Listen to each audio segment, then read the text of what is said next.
everybody, welcome back to another episode of 5 Minute Gaming News, the show that may or may not be 5 minutes. Today in the news, let's talk the future!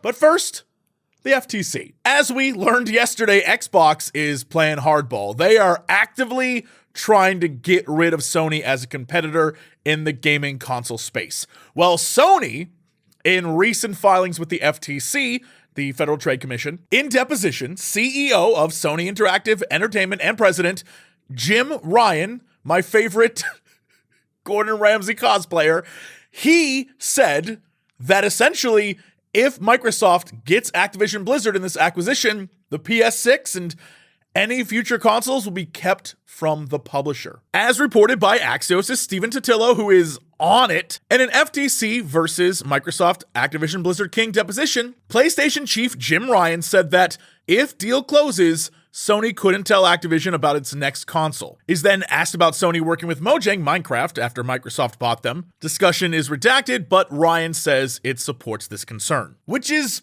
pretty valid. Not just for the whole Xbox doesn't like PlayStation thing, which is, it's obvious, it's competition, but for the fact of if you send a PlayStation 6 dev kit to Activision Blizzard in the run-up to whatever their next gen game is going to be, you're just giving it to Microsoft.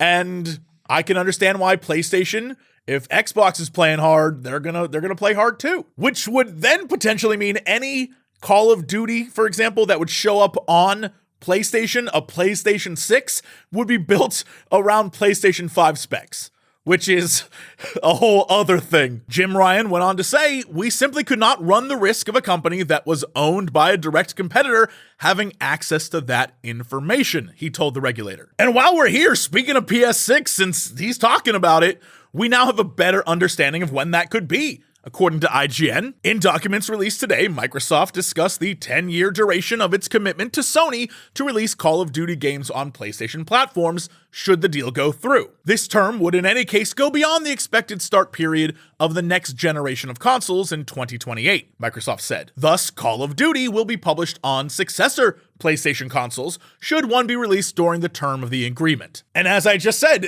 yeah, sure, this could happen. It could be released on a PlayStation 6, but the problem is that they would have to deal with PlayStation 5 tech because Sony doesn't want to play ball with all of this, even if they get 10 years commitment on Call of Duty, which then has the domino effect of if the game's not optimized for PS6, but it works great on Xbox and PC, it's going to push more people to Xbox and PC, which is not great for competition, which could then hurt Sony, which is then Xbox's whole goal, which then has the FTC asking some pretty important questions. And while we're here in this space, because it's going to be one of those episodes, we got a lot of information dumped on us. One of the biggest pieces of evidence that are going to be used in this upcoming case, it isn't the emails, it isn't Microsoft's plans for the future, it's the past, it's Bethesda. The FTC has taken a big look at their last acquisition, Bethesda, and the fact that they made Bethesda games exclusive even though they said they wouldn't. Microsoft's actions following the 2021 acquisition of ZeniMax speak louder than defendants' words, the filing reads. Defendants put great stock in Microsoft's concerns about infuriating gamers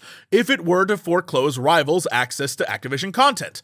But those same concerns did not stop the ZeniMax decision. So in the Federal Trade Commission's eyes, Microsoft has already set a precedent for what they're gonna do. They say a bunch of stuff and then do the opposite because once the deal closes, what can you do to stop them, really? In 10 years, even if they agree to a 10-year agreement with Sony and Nintendo and whatever, 10 years isn't that long in the gaming world. And if you're curious about that and you're wondering, Jesse, what do you mean by 10 years isn't that long? Well, over the last few weeks, we've seen a lot of games come out, and we've learned a lot about AAA dev cycles. And the more money being spent, the more time being put in.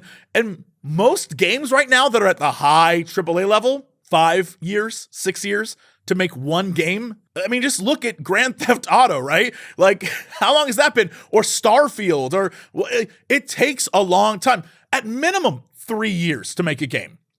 So maybe maximum of 2-3 games come out in that 10-year chunk.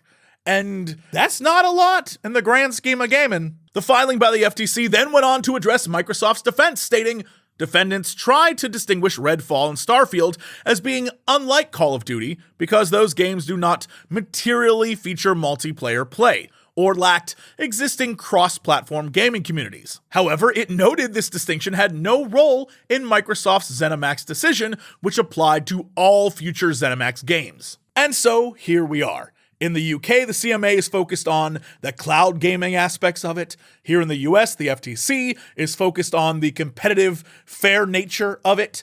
And both of those organizations are looking at this like, I don't know if this is the right thing to do. Meanwhile, in the EU, they're like totally fine with it. And in various other countries, they seem to be pretty fine with it too. So Microsoft's threat to the UK was, hey, if you don't like it, we just won't have Activision Blizzard games in the UK, which is wild. And I don't think they're willing to take that chance in the US. So they're going to fight hard for this. And I expect we'll find out more and things will get more aggressive. This is real console war shit. And I am here for it. If you are with me on this and seeing like the nitty gritty of how big corporations do this, fascinating stuff. Anyway, that is it for the news. Thank you so much. I'm going to go play more Final Fantasy 16, and I'll see you tomorrow for another episode of 5 Minute Gaming News.